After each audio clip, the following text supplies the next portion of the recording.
하나님 말씀으로. 네, 반갑습니다. 오늘 솔로몬이 가르쳐주는 지혜, 잠언, 전도서, 아가, 성경 공부를 처음 시작하겠습니다. 먼저 시작하기 앞서 우리 주교재는 성경입니다. 성경을 주교재로 하고요. 개역 개정판을 볼 겁니다. 네, 저도 이 종이 성경을 준비했고요. 이 성경 공부를 하는 동안에 이 하나님의 말씀을 통해서 신앙생활하는 것, 그리고 우리가 기도할 때 기도가 영성이라고도 하지만 기도 중에 가장 강력한 기도는 말씀을 토대로 한 기도고, 또 말씀을 읽으면서 가장 좋은 건 기도하면서 말씀을 읽는 게 제일 저는 좋다고 생각하거든요. 그래서 이 성경 공부를 통해서 기도하는 것, 또 특히 지혜에 대한 이야기니까 삶을 살아가는 방식에 대해서도 많이 나오는데, 우리가 삶에서 하나님의 뜻을 따라 사는 것을 배우는 시간이 됐으면 좋겠습니다. 먼저 솔로몬이 잠언, 전도서, 아가를 썼으니까 저자를 먼저 소개하겠습니다. 이 사람은 통일 이스라엘의 마지막 왕입니다. 네, 이 솔로몬이 이 책을 쓴 거는 왕자 시절이 아니라 왕이 된 이후에 적었습니다. 솔로몬이 왕이 되기 전에 여러 가지 일이 있었겠지만, 가장 유명한 거는 성경에는 없지만 탈무드에 적혀있는 그 반지에 적을 긁긴 이 또한 지나가리라 라는 말을 남기기도 했고요. 또 솔로몬이 태어나기 전에 밧세바라는 그 어머니 때문에 조금 이슈화가 많이 된 사람이었죠. 네, 이 솔로몬의 아버지는 다윗입니다. 다윗 솔로몬 시대, 다윗 솔로몬 왕국이라고 하기도 하죠. 통일 이스라엘 왕국을. 근데 전에 사울 왕이 있었지만 다윗이 왕가의 희족격인 왕이라서 여러 제도와 내각을 구성하는 데 바빴습니다. 자기 지지가변도 만들고요. 하나님의 뜻을 따라 사는 사람이었고요. 그런데 다윗은 아들들이 정말 많았습니다. 역대상 3장에 보면은 다윗의 아들들이 막 나오는데, 그렇다면은 왕자들이 왕이 되기 위해서 막 싸울 수 있잖아요. 근데 그 싸움에서 중요한 거는 아버지는 한 사람이지만 어머니는 여러 사람이잖아요. 그 왕자마다 어머니가 다르니까. 자, 그래서 외가의 힘이 참 중요합니다. 외가가 어떠냐에 따라서 그게 참 중요한데, 다윗 왕 때 반란을 일으켰던 압살롬이라는 왕자가 있어요. 물론 부인 이름을 까먹었다. 암논이 다말을 겁탈해서 자기 여동생에 복수하려고 막 하다가 어떻게 반란을 일으켰죠. 근데 이 압살롬은 외할아버지가 구슬 왕 달메라는 사람이었어요. 왕이었단 말이죠. 근데 어머니가 공주죠. 아빠도 왕이고 엄마도 왕족이에요. 굉장히 힘 있는 사람이에요. 그리고 솔로몬이 왕이 될 쯤에 왕위를 이렇게 찬탈하는, 물론 그 솔로몬이 세자였겠죠, 아마 태자, 왕위를 이어받는. 그런데 아도니아라는 그 넷째 형이 있어서 솔로몬이 꽤 밑에 아들이었거든요. 근데 넷째 형이, 물론 압살롬도 죽고 암논도 죽고 했으니까 넷째 형이 내가 쟤보다 훨씬 형인데 왜 쟤가 왕이 되고 내가 왕이 못 되는 거야? 그래서 막 반란 일으켰어요. 근데 나이도 더 많았을 거고 오랫동안 살았기 때문에 지지 기반도 있었겠죠. 그래서 군권을 가진 요압 장군과 다른 신하들이 아도니아를 막 따랐는데, 결국 나단 선지자와 사독 제사장의 도움, 그리고 하나님의 그런 의해서 솔로몬이 왕이 되게 됩니다. 그런데 지지 기반이 약한 솔로몬입니다. 왜냐면 그 압살롬 같은 경우는 외갓집이 왕가인데, 솔로몬은 어머니가 밧세바잖아요. 밧세바가 누구예요? 다윗의 신하였던 우리아의 아내였는데 다윗이 범죄해서 아내로 맞은 사람 아니에요? 그러니까 원래 신하의 아내였던 사람인데 왕의 아내가 된 거예요.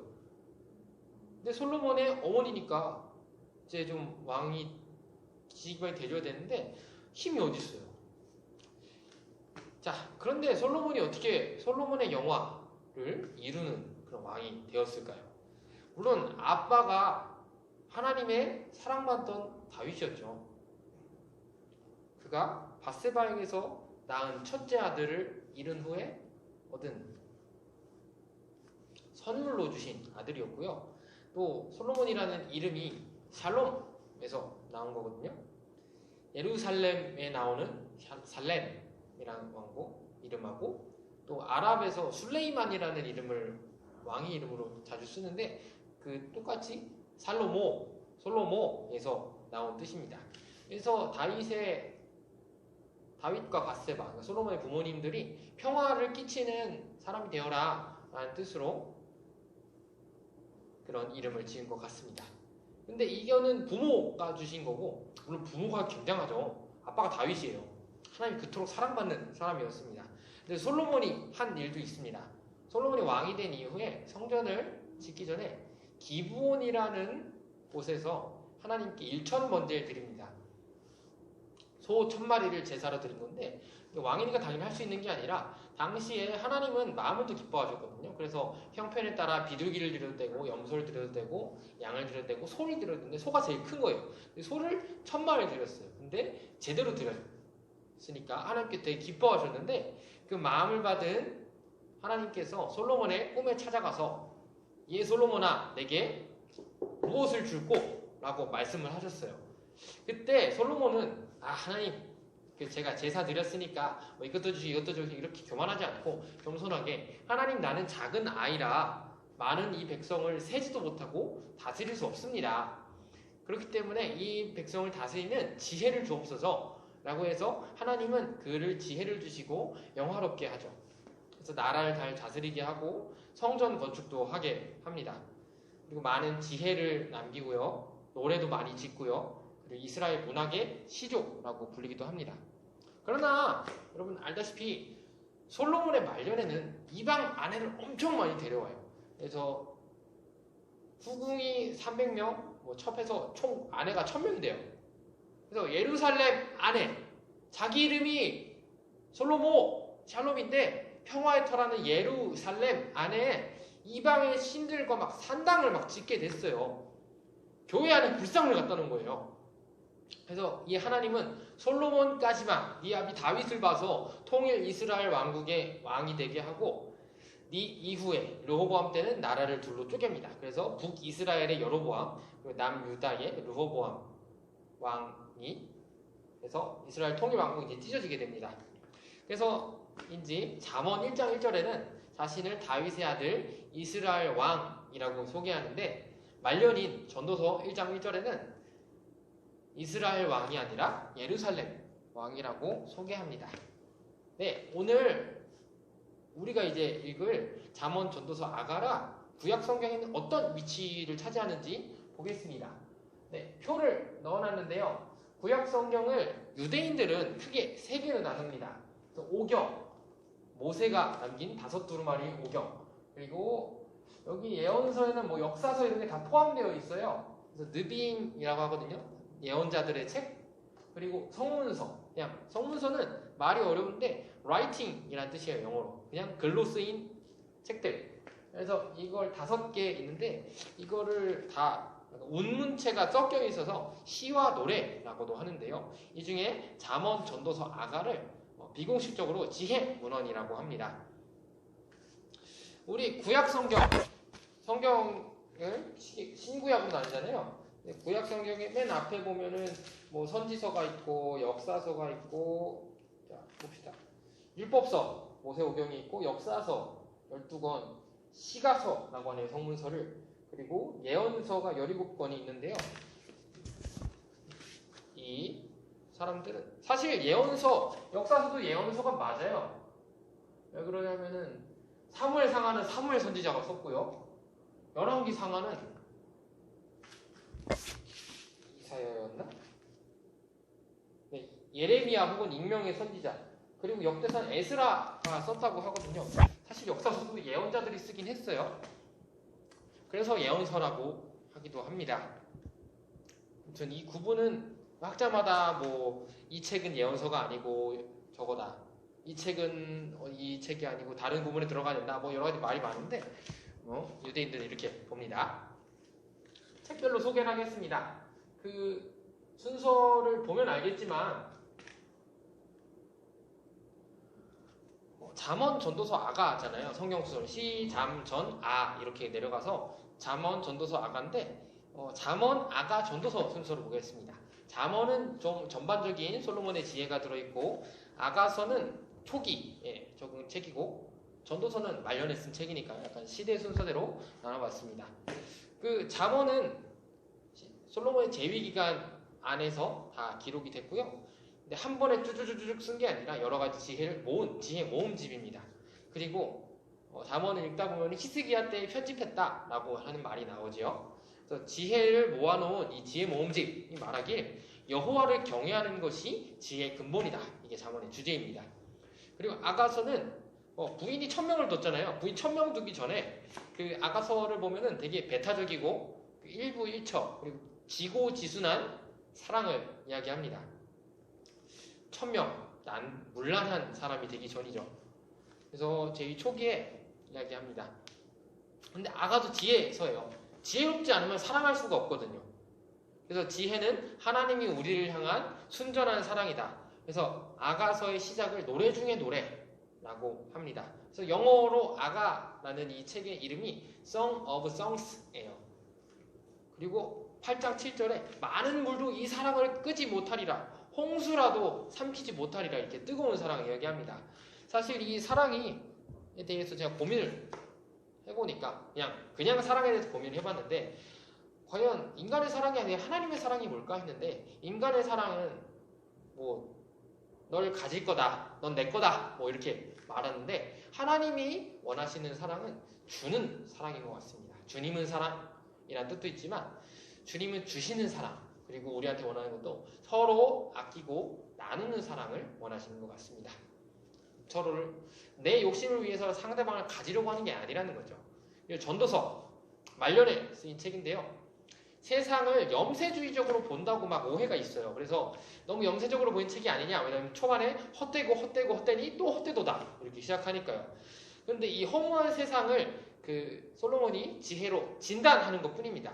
진단해보니까 자기가 많은 영화와 많은 수금과 어떤 쾌락, 재물을 많이 가져보고 명예롭고 세상의 다른 왕들이 자기를 칭송해왔지만 일의 결국은 하나님 경외의 지혜밖에 없다. 그래서 청년들아 너희가 그날이 이르기 전에 창조주를 기억하라 하는 결론을 내리게 됩니다. 이것이 주제고요. 자, 그리고 이 솔로몬의 책들을 읽는 학습 목표.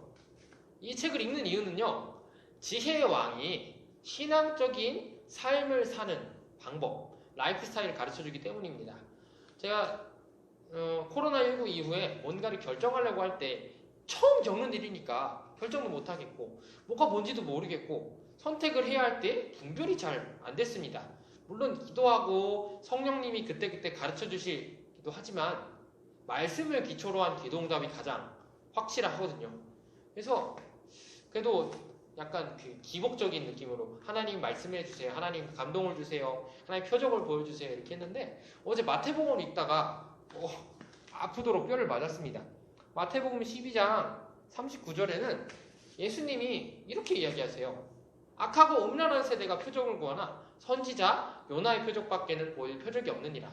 옛날에 요나의 표적할 때 물고기 들어가는 건가? 라고 했는데 물고기 3일 만에 부활하시는 것도 있겠지만 요나 때 일어난 표적은 어떤 불이 나타나거나 죽은 자가 살아나거나 하는 표적이 아니라 그 강팍한 아수르의 니느웨가 하나님의 선포된 말씀에 회개하여 삶을 온전히 바뀐 것처럼 잠언이 가르쳐주는 라이프 스타일, 하나님의 뜻인 지혜를 따르는 삶의 양식, 그리고 아가는 세상의 질서에 따른 그리고 사람의 마음이 아니라 하나님의 마음을 따라 사랑하는 방법, 그리고 전도서는 사라지고 변하는 허무한 세상에서 영원하신 막 변하고 있잖아요. 그런데 변하지 않으시는 영원하신 하나님 창조주를 기억하라는 메시지가 있기 때문에 우리는 솔로몬이 남긴 이 지혜서 3권을 읽어야 합니다. 그래서 이 과정하는 동안 솔로몬 왕이 이 책들을 통해서 우리에게 그렇게 가르쳐 줄 겁니다. 자, 이거를 총 14주 동안 합니다. 오늘은 1주차예요. 벌써 마지막입니다. 근데 잘 보면은 주차가 있고요. 날짜가 적혀 있는데 이 날짜는 바뀔 수도 있어요. 제가 화요일에 해서 편집해서 수요일에 올릴 겁니다. 그래서 내용을 보면은 오늘은 OT, 저자 솔로몬 소개 있고 다음 주부터는 장 이렇게 넘어갑니다. 근데 뭐 몇 장부터 몇 장까지 하고 다음 또 몇 장이 아니라 절로 막 쪼개져 있는 게 있는데 막 이 절에 따라서 내용이 확연하게 막 바뀌는 점이 있어요. 특히 뭐 아가서 5장 2절 우리 10주차에 보면은 5장 2절부터 솔로몬이 약간 처음 술람 여인을 만난 사랑에서 5장 2절부터는 더 사랑이 깊어지거든요. 약간 그런 것을 나타내고요. 그리고 과제가 있습니다. 과제는 뭐 레포트를 써와라, 우리 교회에서 자주 쓰는 간증문을 써라 이런 건 아니고 그냥 성경을 미리 읽어오세요. 그 다음 주에 같이 공부할 성경을 미리 읽어오시면 되겠습니다. 오늘도 숙제가 있어요. 다음 주에 잠언 1장부터 4장을 공부하니까 잠언 1장부터 4장 성경 공부를 하겠습니다. 미리 읽어오시면 되겠습니다. 그리고 지난 봄에 했을 때에 막 실시간으로 막 대화하면서 하니까 좀 오래 걸리더라고요. 그래서 이번 영상은 20분 내에 추릴 거고요. 말씀을 미리 공부하다가 또는 이 영상을 보다가 궁금증이 있으면 언제든지 개인톡이나 뭐 댓글이나 아무거나 저한테 주시면은 영상을 통해서 풀어드리거나 개인적으로 연락을 해서 설명을 덧붙이도록 하겠습니다. 이게 잠언이 제가 지혜가 없어서 어려워요. 20분 안에 한 주씩 지혜서들을 하려면 어려운데 제가 솔로몬 왕이 지혜를 구할 때에 이 많은 백성을 어떻게 치리하겠습니까? 듣는 마음을 주시옵소서 라고 열왕기에서 고백한 것처럼 늘 기도하고 또 오늘도 예배하고 하나님의 말씀으로 하겠습니다. 찬양하고 이렇게 영상을 준비했는데요. 늘 기도를 할 거지만 영상이 길어지니까 오늘만 처음으로 시작하며 기도하면서 오늘 OT를 마치겠습니다. 하나님 감사합니다. 오늘 이 성경 공부를 허락하여 주심에 감사합니다. 솔로몬 왕 말년에 어려웠지만 하나님 앞에 하나님이 주신 지혜로 겸손하게 그 백성을 다스리고 삶을 살아갔던 지혜의 왕을 통해서 하나님의 나라 사람으로 하나님의 뜻을 따라 살아가고 사랑하고 세상을 이기는 그런 지혜를 배우기 원합니다.